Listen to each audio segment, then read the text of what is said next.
Living with my dad, an animal abuser, I don't know how much more I can take. Alright, I'm back here, hiding out in my room, feeling like a prisoner in my own house.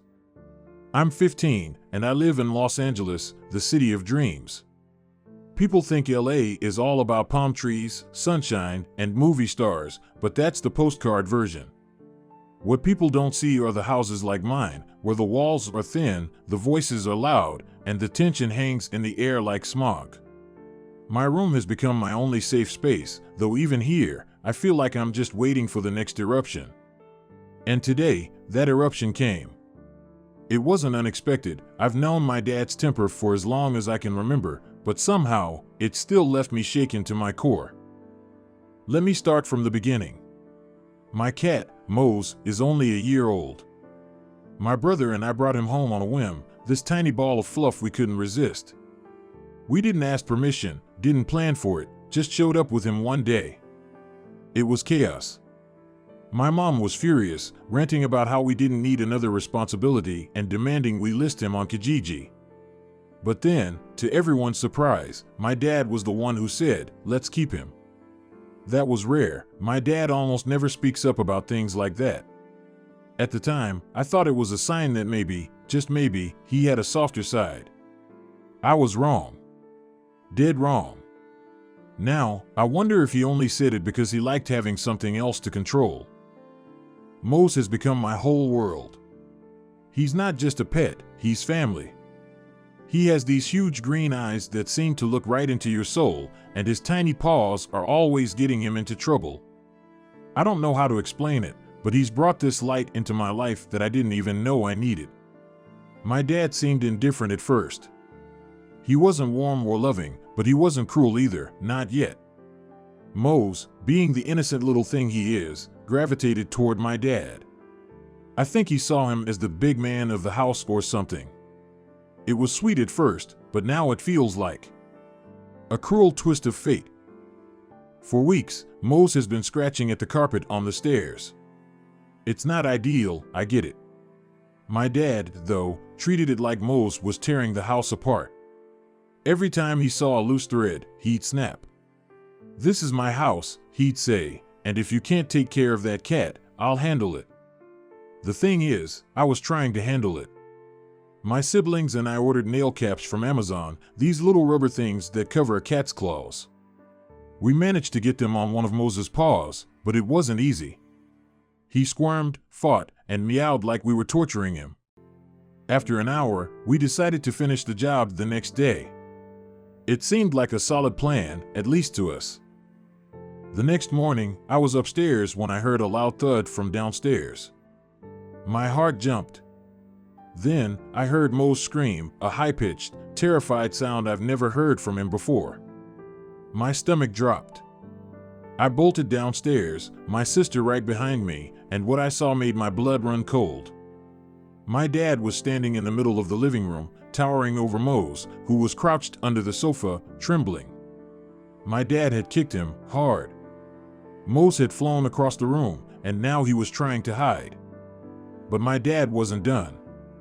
He grabbed his old, heavy slipper and started swinging it at the sofa, yelling like Moze was some kind of intruder. I couldn't believe what I was seeing. My dad has always been unpredictable, but this was something else entirely. My sister was crying, frozen in place, and I felt this wave of rage wash over me. I stepped forward, my whole body shaking, and looked my dad dead in the eyes. "If you ever touch my cat again," I said, my voice trembling but firm, "I swear I'll leave this house, and you'll never see me again." For a second, I thought he might actually stop. But then he laughed. This cold, hollow laugh that sent chills down my spine. "You have a week to get rid of that cat," he said, his voice calm and icy. And just like that, he walked away, leaving me standing there. Fists clenched, heart racing. This isn't the first time my dad's been cruel to animals. He's been into greyhound racing for years, and I've seen the way he treats his dogs. They're not pets to him, they're tools, things he can use to make money or boost his ego.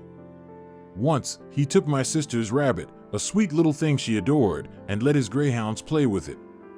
We weren't home when it happened, but when we got back, we found her rabbit hiding in a ditch outside. She was alive, but barely. She was pregnant, too, and the whole thing left her so traumatized we had to sell her. My dad thought it was funny.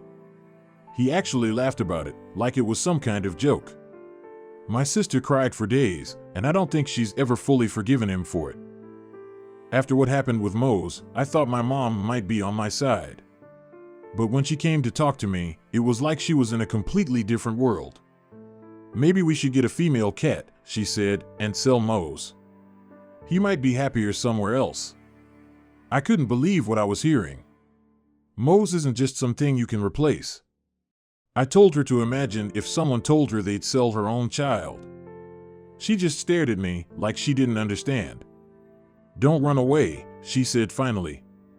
"We won't do anything to him." But her words felt empty, like she was just saying what she thought I wanted to hear.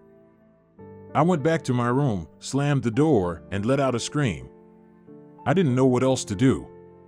I threw things around, punched my pillow, anything to let out the rage building inside me. Moze was hiding under my bed, his wide, scared eyes peeking out at me. I sat on the floor next to him, whispering that it was going to be okay, even though I didn't believe it. I don't know how to protect him. I don't know how to keep him safe from a man who seems to take pleasure in hurting things that can't fight back. Sitting here now, I feel trapped. Part of me wants revenge, to hurt my dad the way he's hurt Moze and so many others. I imagine selling his racing dogs, the ones he treasures more than anything else, and watching him feel the same helplessness I feel now. But another part of me just wants to run. I want to grab Moze, pack a bag, and disappear. But where would I go? How would I take care of him? And what about my siblings? I can't just leave them here to deal with him on their own. I feel like no matter what I do, I'm stuck. Typing this out is the only thing keeping me sane right now. I don't know what's going to happen next, but I know one thing for sure: if my dad lays another finger on Moze, I'm done. I'll figure out a way to leave, no matter what it takes. Moze deserves better. So do I. Update 2, living with my dad, an animal abuser, things are escalating. It's been a few days since I last posted, and honestly, things have only gotten worse. I wasn't sure if I wanted to come back here to update because part of me feels like writing this down makes it all more real. But I don't have anyone else to talk to, and keeping all of this bottled up is eating me alive. So here I am, once again, trying to make sense of the chaos that is my life right now. After my dad's threat to give us a week to get rid of Moze, I've been on edge constantly. Every time my dad walks into the room, my heart races. I've been keeping Moze in my room as much as possible, and he hasn't been downstairs since that day. He's been clinging to me more than ever, curling up in my lap whenever I sit down and following me around like a shadow. It breaks my heart because I know he's scared. He doesn't understand what's happening, and I feel so guilty for bringing him into this house, into this nightmare. The tension in the house is unbearable. My dad barely speaks to me now, which is honestly a blessing, but the silence feels heavy, like the calm before a storm. My mom keeps trying to act like everything is fine, like she can smooth this over with her usual "let's just move on" attitude. She even came into my room yesterday with this fake smile. Holding a plate of food like that was going to make me forget everything. I didn't say anything. I just stared at her until she finally left. She doesn't get it. She doesn't understand that this isn't something you can just brush under the rug. When I heard my dad talking to someone on the phone. He was loud, he's always loud, but this time, I could hear every word. He was talking about Moze, saying things like, "It's just a stupid cat," and "I'll take care of it myself if they don't." My stomach dropped. I don't know what he meant by "take care of it," but I'm terrified to find out. I stayed up all night, sitting by the door with Moze in my lap, listening for any sound that might mean my dad was coming upstairs. I don't think I slept for more than an hour.